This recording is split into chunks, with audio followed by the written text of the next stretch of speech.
అట్లాగే రెవెన్యూ శాఖ మార్చులు గౌరవ మంత్రివర్యులు పొంగిలేటి శ్రీనివాసరెడ్డి గారికి, నా తోటి శాసనసభ్యులు మాజీ మంత్రివర్యులు ప్రస్తుత శాసనసభ్యులు గడ్డం వినోద్ గారికి, అట్లాగే సిపిఐ పార్టీకి సంబంధించిన రాష్ట్ర నాయకులు శాసనసభ్యులు కూడా శ్రీ కూనంనేని సాంబశివరావు గారికి, మరో శాసనసభ్యులు గౌరవ శాసనసభ్యులు శ్రీ ప్రేమ్ సాగర్ రావు గారికి, మరో గౌరవ శాసనసభ్యురాలు డాక్టర్ రాఘమయ్య గారికి, అట్లాగే మరో గౌరవ శాసనసభ్యులు గడ్డం వివేక్ వెంకటస్వామి గారికి, మరో గౌరవ శాసనసభ్యులు రాజ్ ఠాకూర్ గారికి,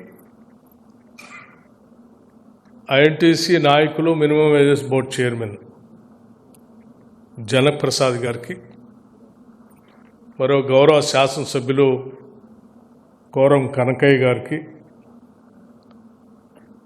రికగ్నైజ్ యూనియన్ మరి సీతారామయ్య గారికి ఏఐటీసీ,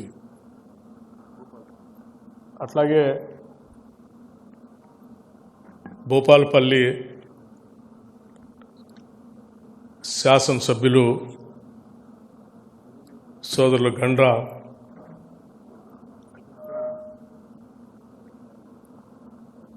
మరియు వేదిక మీద ఉన్నటువంటి చైర్మన్లు, ఇతర ప్రజాప్రతినిధులు, మీ అనుబంధ సంఘాలకు సంబంధించిన కార్మిక సంఘాలకు సంబంధించిన నాయకులు, ముఖ్యంగా ఈరోజు సింగరేణి కాలరీస్ సందర్భంలో వచ్చినటువంటి లాభాల్లో బోనస్గా ప్రకటించినటువంటి అమౌంట్ని కేవలం ప్రకటనలకే పరిమితం కాకుండా పండగ కంటే ముందే వాళ్ళ చెక్కులు కూడా అందించాలనేటువంటి ఆలోచనతో ఇక్కడ ఈ కార్యక్రమాన్ని ఏర్పాటు చేసి ఆ చెక్కులు పొందేటువంటి సోదర కార్మికులు వచ్చినటువంటి మీ అందరికీ ముందుగా నా హృదయపూర్వకమైనటువంటి నమస్కారాలు.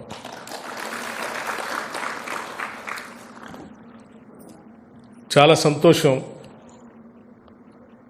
సింగరేణి కాలనీస్ సంబంధించి ఆయా పరిసర ప్రాంతాల్లో ఉన్నటువంటి శాసనసభ్యులు, రాష్ట్ర మంత్రివర్గంలో ఉన్నటువంటి పెద్దలు భవిష్యత్తులో మనం కార్మిక సోదరుల కోసం ఏం చేస్తే బాగుంటుందని కూడా చాలా చెప్పారు. ప్రస్తుతం వచ్చిన లాభాల్లో గత ప్రభుత్వాలు వచ్చిన దాన్ని మొత్తంగా పంచకుండా ఏ రకంగా కోతబెట్టి అరకొరగా మీరు పంచారో దాచి చెప్పకుండా, అది కూడా మేము అలా చేయలేదు.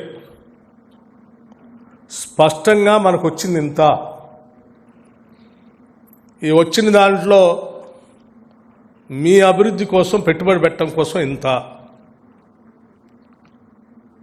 ఇంత మీకు పంచుతూ ఉన్నాం పండగ సందర్భంగా అని చాలా స్పష్టంగా చెప్పాం, దాపరికాలు లేకుండా. ఎందుకంటే మేము చాలా స్పష్టంగా ఈ ప్రభుత్వం ఇందిరమ్మ రాజ్యం ముఖ్యమంత్రి రేవంత్ రెడ్డి గారి నాయకత్వంలో ఉన్నటువంటి కాంగ్రెస్ ప్రభుత్వం చాలా గట్టిగా నమ్ముతూ ఉన్నాం. మేము ప్రభుత్వ రంగ సంస్థల్ని బతికించుకోవాల్సిన బాధ్యత మనందరిపైన ఉందని. తొలి ప్రధాని పండిట్ జవహర్లాల్ నెహ్రూ గారు గుండు సూది కూడా ఉత్పత్తి చేసుకోలేనటువంటి పరిస్థితిలో ఉన్నటువంటి భారతదేశానికి మిశ్రమ ఆర్థిక విధానాలు తీసుకొని వచ్చి ప్రభుత్వ రంగ సంస్థలతో ఈ దేశానికి పునాదులేసి ఈ దేశాన్ని నిలబెట్టారు. వారు కనుక ఆ రోజుల్లో ఆ ప్రణాళికలు తయారు చేసి మిశ్రమ ఆర్థిక విధానాలతో ప్రభుత్వ రంగ సంస్థల్ని కోర్ ఇండస్ట్రీని ప్రభుత్వ ఆధ్వర్యంలో నడిపి ఈ దేశానికి సంపదని అందించి ఉండకపోతే ఈ దేశం చాలా అగమ్యగోచరంలో పడేది. అటువంటి మహానుభావుడు నాయకత్వం వహించినటువంటి ఆయన సిద్ధాంతాలని తూచా తప్పకుండా నమ్మేటువంటి కాంగ్రెస్ ప్రభుత్వంగా ఈరోజు మేము చాలా ప్రగాఢంగా ఈ రాష్ట్రంలో 100 సంవత్సరాల పైబడి ఉన్నటువంటి అతిపెద్ద ప్రభుత్వ రంగ సంస్థని బతికించుకోవాల్సిన అవసరం, భవిష్యత్ తరాలకి అందించాల్సిన బాధ్యత కూడా మనందరిపైన ఉందని చాలా గట్టిగా స్పష్టంగా నమ్ముతా ఉన్నాము. ఆ నమ్మే వచ్చినటువంటి లాభాలని భవిష్యత్తులో దీన్ని విస్తరింపజేయడం కోసం ఏం చేయాలని ఆలోచన చేస్తూ ఉన్నాం. కార్మికుల సోదరులంతా కూడా చెమటొడ్చి ఈ సంస్థకు ఆదాయాన్ని తీసుకొస్తూ ఉన్నారు. మొదలుపెట్టిన నుంచి ఇప్పటివరకు కూడా బొగ్గుబాయిల్లోనే ఉన్నాం మనం. కోల్ మైనింగే మనం. మైనింగ్లో చాలా ఎక్స్పర్టైజ్ ఉంది మనకి. ప్రపంచం అంతా మారిపోతూ ఉంది. మారిపోయే పరిణామ క్రమంలో ఏం జరుగుతుందంటే థర్మల్ పవర్ ప్రాజెక్ట్స్ని లేకపోతే బొగ్గు యూటిలైజేషన్ తగ్గించాలి, కార్బన్ ఫ్రీ వరల్డ్గా మార్చాలని ఆలోచన చేస్తోంది ప్రపంచం అంతా. ఉన్న బొగ్గు బాయిలేమో అంతరించిపోతూ ఉన్నాయి. ఒకవేళ ఉంటే కూడా ఈ బొగ్గు ద్వారా వచ్చేటువంటి పరిశ్రమల్ని ప్రోత్సహించొద్దని చెప్పి ప్రపంచం అంతా ఆలోచన చేస్తూ ఉంది. మరి ఆ దిశలో పోతూ ఉంటే మనం ఇక్కడే ఆగిపోతే బొగ్గు బాయిలర్ని దాదాపు 40,000 మంది కార్మికులు పనిచేస్తూ ఉన్నారు. ఇందులో ఇంకొక 20-25,000 మంది అవుట్ సోర్సింగ్ కాంట్రాక్ట్ పేరు మీద పనిచేస్తూ ఉన్నారు. 85 అంటే దాదాపు నియరింగ్ అబౌట్ మనం ఇంకా పెంచుకుంటూ పోతే 1,00,000 దాకా కార్మికులు పెరిగే అవకాశం ఉంది. 1,00,000 మంది బతికేటువంటి ఈ సంస్థని మనం బతికించి భవిష్యత్ తరాలకు అందించకపోతే ఇప్పుడున్న కార్మికుల బిడ్డల పరిస్థితి, వాళ్ళ భవిష్యత్తు ఏంటనేది దార్శనికత కలిగిన ప్రభుత్వం ఆలోచించాల్సిన బాధ్యత మాకు ఉంది. కాబట్టి సింగరేణి ఎండీ గారికి యాజమాన్యానికి చాలా స్పష్టంగా చెప్పాం, మారుతున్న పరిస్థితులకు అనుగుణంగా మనం కూడా ఎక్స్పాండ్ కావాలి. కేవలం కోల్ మైనింగ్ ఒకటే కాదు, మిగతా మైనింగ్ కూడా ప్రపంచవ్యాప్తంగా అందుబాటులో ఎక్కడెక్కడ ఉందో కూడా అవసరమైతే మీరు ఎక్స్పర్ట్ కన్సల్టేటివ్ కమిటీస్ని పెట్టుకొని స్టడీ చేపించి వాళ్ళకి ఫీజు చెల్లించి ఎక్కడెక్కడ అవసరాలు అవకాశాలు ఉన్నాయో వాటి దగ్గరికి మీరు విస్తరించండి అని కూడా చెప్పి ఉన్నాము.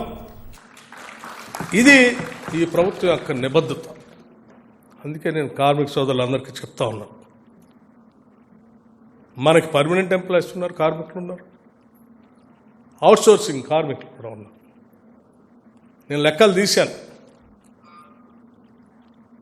మన పర్మనెంట్ వర్కర్స్ ద్వారా ఉత్పత్తి చేసే కోల్ పర్ టన్కి ఎంత అవుతుంది ఖర్చు చూస్తే లెక్కేశాను. అవుట్ సోర్సింగ్ ఎంప్లాయీస్ ద్వారా చేసే కోల్ పర్ టన్ ఎంతకు వస్తుందని లెక్కేశాను. ఉదాహరణ నేను చెప్తా ఉన్నాను, మిమ్మల్ని మీకు కూడా తెలియాలి కాబట్టి. ఎందుకంటే ఇది మీదే, మేమెవరో ఇందులో ఇక్కడ శాశ్వతం కాదు, కానీ మీరు మాత్రం శాశ్వతం. ఈ సంస్థ మీది, ఈ ఆస్తి మీదే. మిమ్మల్ని నిలబెట్టి ముందు తీసుకుపోవాల్సిన బాధ్యత మాత్రం మాది. గైడ్ చేయటం వరకే మా పని, అంతిమంగానే మీదే. ఉదాహరణకి సింగరేణి కాలేజ్లో పర్ టన్ పర్మనెంట్ ఎంప్లాయీస్ ద్వారా కోల్ ప్రొడక్షన్ వచ్చేసి 3,500 రూపాయలు పడుతుందని చెప్తా ఉన్నారు. అదే అండర్ గ్రౌండ్లో చేస్తే 9,000 రూపాయలు పడుతుందని చెప్తున్నారు పర్ టన్. మరి అవుట్ సోర్సింగ్ ఎంప్లాయీస్ ద్వారా చేస్తే కేవలం 1,500 రూపాయలతో పర్ టన్ వస్తుందని చెప్తా ఉన్నారు. 1,500 రూపాయలతో ఒక పక్కన టన్ ప్రొడక్షన్ చేస్తూ ఉన్నాం, ఇంకో పక్కన 3,500 నుంచి యూజీలో చేస్తే 9,000 దాకా పోతుంది. అదే అవుట్ సోర్సింగ్ వాళ్ళు చేస్తే 4,000 దాకా వస్తాం. ఇంత వ్యత్యాసం, మరి దాన్ని మనం బ్యాలెన్స్ చేసుకోవాల్సిన అవసరం ఉంది కదా. చేసుకొని ముందు తీసుకొని పోవాల్సిన అవసరం, మనం బతికించుకోవాల్సిన అవసరం ఉంది. నేనేమంటున్నా అంటే వాళ్ళు 1500కే తీయగలిగినప్పుడు మనం కూడా ఆ ఖర్చుని తగ్గించే ప్రయత్నం చేసి లాభాలు ఎక్కువగా సంపాదించి ఆ లాభాలని మళ్ళీ తిరిగి పెట్టుబడిగా పెట్టుకొని వాటిని మనం పంచుకొని ఈ కుటుంబాలు బాగుపడేటట్టుగా మీరు ముందు తీసుకుపోగలిగితే మీ ముందు తరాలు మీకు ఎట్లా ఉద్యోగాలు ఇచ్చారో మీ తర్వాత మీ తరాల బిడ్డలకు కూడా మీరు ఉద్యోగాలు ఇవ్వటానికి సంస్థను బతికించడానికి ఉపయోగపడుతుందనేదే మా ఆశ ఆకాంక్ష. అది చేయాలని నేను కోరుకుంటున్నాను. అందుకే నేను సింగరేణి సిఎండి గారికి చెప్పాను, 100% మనం పంచుతాం లాభాలు. కేవలం permanent employees, out sourcing contract employees కూడా మిత్రులంతా పెద్దలు శ్రీధర్ బాబు గారు నా దగ్గరకు వచ్చారు. ఆ పరిసర ప్రాంతాల్లో ఉన్నటువంటి శాసనసభ్యులందరూ వచ్చారు, ఇంక్లూడింగ్ కోనవనేని సాంబశివరావు గారు, రికగ్నైజ్డ్ యూనియన్స్ కూడా అందరు కలిసి ఒకటే చెప్పారు, ఎట్టి పరిస్థితుల్లో out sourcing and contract employees కూడా పర్మనెంట్ ఎంప్లాయీస్తో పాటు వాళ్ళకు కూడా కొంత మనం పంచాల్సిందే, వాళ్ళ శ్రమ కూడా ఇందులో ఉంది, భవిష్యత్తులో వాళ్ళకు కూడా మనం ఈ లాభాలు పంచాలని వాళ్ళందరూ కలిసి తీసుకున్న నిర్ణయమే. వాళ్ళు తీసుకున్న నిర్ణయాన్ని మేము అమలు చేస్తున్నాం అంతే. కానీ అమలు చేసేటప్పుడు నేను వారికి ఒక మాట చెప్పాను, తప్పనిసరిగా మీరు చెప్పినట్టు చేయడానికి ప్రభుత్వం సిద్ధంగా ఉంది. కాకపోతే వాస్తవ పరిస్థితులన్నింటినీ కూడా కార్మిక సోదరులందరికీ వాస్తవ పరిస్థితులు తెలియజెప్పండి. ప్రతి బావి దగ్గర పండగ లోపలనే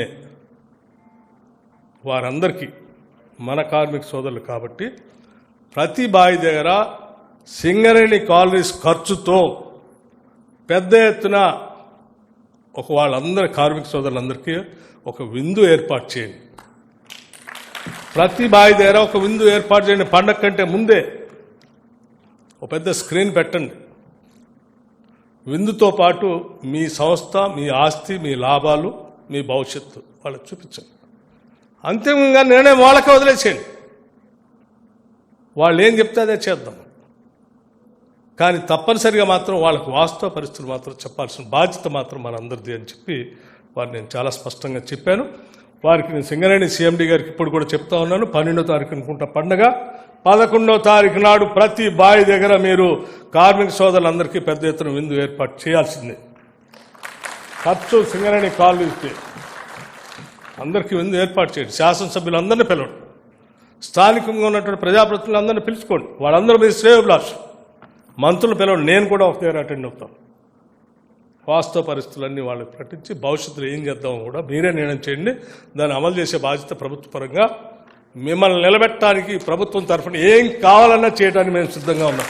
కేంద్ర ప్రభుత్వంతో మాట్లాడతాం. ఒరిస్సా పోయి రావాలంటే పోయి వచ్చాం, కేంద్ర మంత్రి గారిని కలవాలంటే కలిశాం. తాడిచెర్ల రెండోది రావాలి అంటే మేము ముందే పోయి అడిగి వచ్చాం. మనకు ఆల్రెడీ అలర్ట్ అయింది, ఆక్షన్స్ మొదలు కాకముందే అలర్ట్ అయింది, కానీ ఇంకా ప్రాసెస్లోకి రాలేదు. భవిష్యత్తులో ఇంకా ఈ పరిసర ప్రాంతాల్లో ఏమున్నాయో మైన్స్, ఒక్క మైన్ కూడా సింగరేణికి కాకుండా బయటికి పోయే పరిస్థితి లేకుండా చూసే బాధ్యత నేను తీసుకుంటాను. పోరాటం చేస్తామని కూడా మీ అందరికీ, మిత్రులందరికీ విజ్ఞప్తి చేస్తూ ఉన్నాను. అట్లాగే పెద్దల మంత్రులు చెప్పారు, సింగరేణి కాలనీస్లో పనిచేసేటువంటి ప్రతి బిడ్డ తెలంగాణ బిడ్డ. నేను ప్రత్యక్షంగా పీపుల్స్ మార్చ్ పాదయాత్రలో ఆదిలాబాద్ నుంచి నడిచి వచ్చేటప్పుడు బహుశా నేను అనుకుంటా ప్రేమసాగర్ గారు ఇందారం బొగ్గుబావి దగ్గర అనుకుంటా, మిట్ట మధ్యాహ్నం ఆ బావి దగ్గర పోయి చూసొద్దామని వెళ్ళాం. ఎండమావుల్లాగా ఇట్లా కనిపిస్తా ఉంది. అయినా వెళ్ళాం. చూసిన తర్వాత అడిగాను, ఓ సోదరుని అడిగితే జీతం ఎంత బ్రదర్ అంటే 45,000. ఇంకో సోదరుని అదే ఉద్యోగం చేస్తుండే ఎంత అంటే 14,000 అని అన్నాడు. ఈ శ్రమ దోపిడీ ఎవరు చేస్తూ ఉన్నారంటే బయట ఎవరికో ఇచ్చాము, అవుట్ సోర్సింగ్ వాడు చేస్తూ ఉన్నారు. సేమ్ శ్రమ ఆయన చేసేది, ఏం చేసేది. నేనంటున్నాను, శ్రమ దోపిడీ జరగటానికి వీలు లేదు. డెఫినెట్గా మినిమం వేజెస్ పెంచాల్సిందే. పెంచడానికి మేము కూడా సిద్ధంగా ఉన్నాం. మీరే minimum wages chairman, board chairman, examine చేయండి. ఏమన్నా అవసరమైతే ఒక కమిటీ వేస్తాం, స్టడీ చేయండి. నేను సంవత్సరాలు గారు చెప్పింది కూడా విన్నాను. ఒక జీవో ఉంది, దాన్ని ఇంప్లిమెంట్ చేయాలంటే నేను ఇప్పుడే రమ్మని చెప్పాను. చూద్దారా అండి, స్టడీ చేద్దాం, కమిటీ వేద్దాం, వాళ్ళందరూ కలిసి వెల్ఫేర్ గురించి, కార్మికుల వెల్ఫేర్ గురించి మీరు ఏం అడ్వైజ్ చేస్తే వాళ్ళదే వేస్తే ఈ ఆదాయం కూడా వాళ్ళదే. వాళ్ళ కోసం కాదు, ఎవరి కోసం ఖర్చు పెడతాం, చేద్దాం రండి అని చెప్పాను, చేస్తాం. అట్లా ఇంకో సూచన కూడా వచ్చింది హాస్పిటల్ గురించి, ఎడ్యుకేషన్ గురించి. 100% నేను కూడా ఏకీభవిస్తాను. Best of the best hospitals Singareni colonies ఆపరేషన్స్లో ఉన్నటువంటి ఏరియాల్లో ఏ కార్మికుడు కూడా, లేకపోతే ఆ పరిసర ప్రాంతాల్లో ఉన్నటువంటి ఎవరు కూడా ఆసుపత్రి వసతుల కోసం సుదూర ప్రాంతాలకు ప్రయాణం చేయాల్సిన అవసరం లేదు. అక్కడే best of the best hospitals మనం ఎస్టాబ్లిష్ చేద్దాం. Will spend this money, will go head. అట్లాగే ఎడ్యుకేషన్ గురించి కూడా ప్రపంచం అంతా ఎటో పోతా ఉంది. ఇప్పుడు మన దగ్గర అద్భుతమైనటువంటి మానవ వనరులు ఉన్నాయి.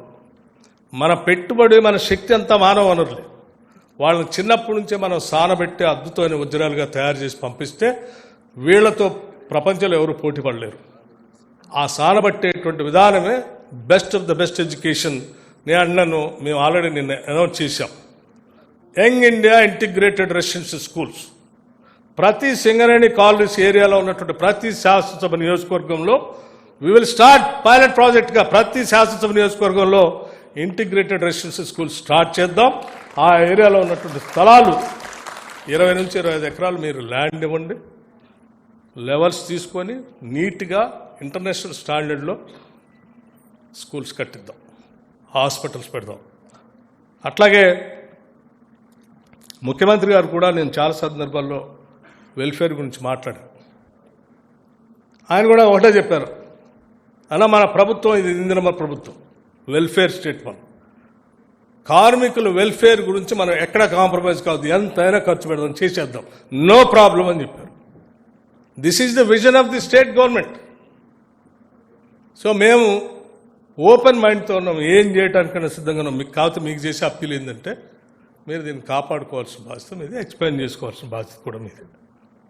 మేము మొన్న టూర్కి వెళ్ళినప్పుడు కూడా చాలా ఇండస్ట్రీస్తో మాట్లాడినప్పుడు కొన్ని ఇండస్ట్రీస్ మేము లిథియం బ్యాటరీ మ్యానుఫ్యాక్చరింగ్ చేస్తాం, లేకపోతే హైడ్రోజన్ పవర్ పెడతాం అన్నప్పుడు మా సింగరేణి కాలనీస్ వాళ్ళు మైనింగ్ చేస్తారు. లిథియం ఎక్కడ దొరికితే అక్కడ పోతారు, మైన్ చేస్తాం. అవసరమైతే మీరు రండి, కొలాబరేషన్తో ప్రాజెక్ట్ పెడదాం తెలంగాణలో, ఇన్ కొలాబరేషన్ విత్ సింగరేణితో కూడా అని అడిగాం అవసరమైతే. అట్లాగే వీళ్ళు ఇప్పుడు గ్రీన్ పవర్ ఎనర్జీ చేస్తా అంటే ఎస్ చేయండి, మీ ఫీల్డ్ కాదు, మీ కోల్ మైనింగ్ అయినప్పటికి కూడా పరిస్థితులు అనుకూలించినప్పుడు ఆదాయ మార్గాలను కొత్త ఎత్తుకోవాలి కాబట్టి ఎస్ మీరు పవర్ ప్రాజెక్ట్స్ పెడతా అంటే ఎస్ యు వెల్కమ్.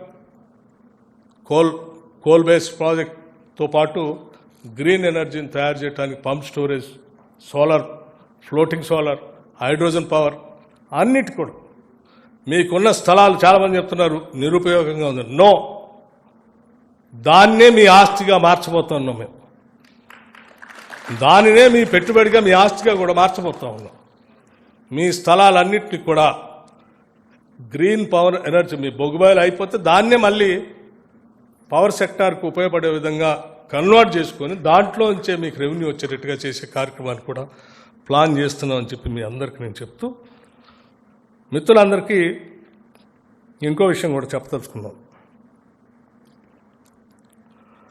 ఏంటి, ఇప్పుడు మనం 2.90 ఇస్తా ఉన్నాం, 2,90,000 రూపాయలు ఇస్తా ఉన్నాం. ఇంకోటి గవర్నమెంట్ ఆఫ్ ఇండియాకి సంబంధించి coal India profit link reward కూడా 93,750 రూపాయలు కూడా పంచడానికి సింగరేణి కాలనీస్ సిద్ధపడిందని చెప్తూ నా దగ్గరికి చెప్తూ మా దగ్గరికి మధ్య హైదరాబాద్ ఐఐటికి సంబంధించిన పెద్దలు వచ్చారు. ప్రపంచవ్యాప్తంగా జరుగుతున్న మార్పుల గురించి చెప్తూ ఎక్కడెక్కడ ఏముందో మేము స్టడీ చేస్తున్నాం సార్, రీసెర్చ్ చేస్తున్నాం అంటే మా సింగరేణి వాళ్ళతో టైప్ చేసుకోండి. Government of India IIT rare earth minerals ఎక్కడ ఉన్నాయో ఐడెంటిఫై చేసి మాకు చెప్పండి, వాళ్ళు అందులోకి వెళ్తారు అని చెప్తూ అవసరం అయితే హైదరాబాద్ ఐఐటిని కూడా మీతో టైఅప్ చేపించి పెద్దగా ఖర్చు లేకుండా వాళ్ళ రీసెర్చ్ అంతా కూడా మీకు ఉపయోగపడేటట్టుగా చేసే కార్యక్రమాన్ని కూడా కొద్ది రోజులు చేయబోతున్నాం అని చెప్పి మీ అందరికీ నేను సవినయంగా మనవి చేస్తూ, సరే నేను ఈ సందర్భంగా రికగ్నైజ్ యూనియన్స్ కూడా నేను మనస్ఫూర్తిగా అభినందిస్తూ ఉన్నాను. వాళ్ళు కూడా ముందుకొచ్చి సీతారామయ్య గారు కానీ లేకపోతే జనకప్రసాద్ గారు కానీ ముందుకొచ్చి చాలా విశాలమైన హృదయంతో పర్మనెంట్ ఎంప్లాయీస్కే కాదు అవుట్సోర్సింగ్ కాంట్రాక్ట్ ఎంప్లాయీస్ కూడా చేసే కార్యక్రమంలో మేము కూడా అప్రిషియేట్ చేస్తాం సార్, చేద్దామని వారు కూడా అన్నారు. We have to thank the government తరఫున మిమ్మల్ని కూడా నేను అభినందిస్తూ, మీ కార్యక్రమంలో ఇంకా చాలా కార్యక్రమాలు చేస్తున్నాం. వెల్ఫేర్ గురించి ఇందా చెప్పినట్టుగా 1 crore ఇన్సూరెన్స్ చేపిస్తూ ఉన్నాం. చదువుకునే వాళ్ళందరికి కావాల్సినవన్నీ చేస్తున్నాం. యూపీఎస్ చదువుకునే వాళ్ళకి చేస్తూ ఉన్నాం. ఇంకా బాగా స్పోర్ట్స్ చేస్తాం. క్యాంటీన్స్ ఆవిడ చెప్తా ఉన్నారు, అవి కూడా చేస్తాం. అన్నీ చేస్తాం. కాకపోతే భవిష్యత్తు గురించి ప్లాన్ చేసుకోవాల్సిన బాధ్యత కూడా మీదే అని చెప్పి. Yes sir.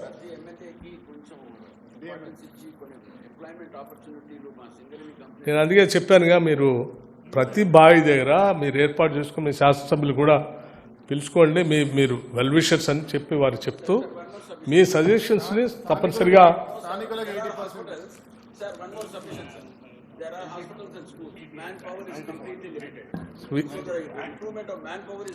I fully agree with మన పెద్దలు వినోద్ గారితో.